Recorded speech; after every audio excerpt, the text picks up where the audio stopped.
کسافت او قدر خدا کن او قسم بوزای دسما او که پیراشکی که جاشی تو ناتوری شو کنسی فودا دایو تا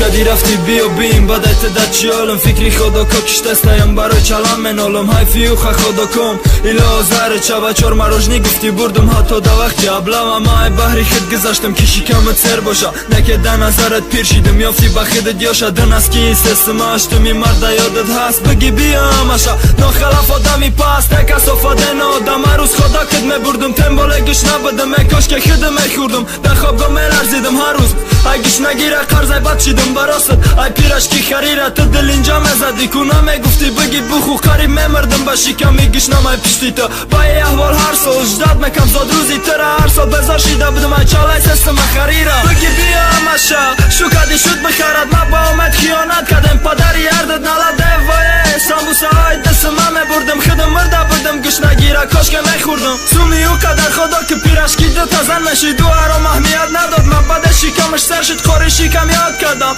چرکای گردنا تا یاد کردم بینی درسته حتی تو بوی پاتا باور کنو بوی پات تو زیر دیاده خریده میگی بالای گشت نموش بچه کده په بوی عجایب نست در جهان سر ویران کنک شمال بوی موی ترشته دیاد مالدک ده یک ساله گر سرشوی جانم با خودت بود وقتی توقعی ترسیدنم آچشمای بلقت روای کفی دگید روی چومای بقاش یاد کدم شپشکای سرده در پشم باشی یک کار سواری کوچک تا پاک کنی پش بدنت مدم اخول بد افسوس اصلا بردن تو جای خطا داری تو حاضر در دلی خوشارم برگن پیرشکی ندیگه فقط شاورمات میارم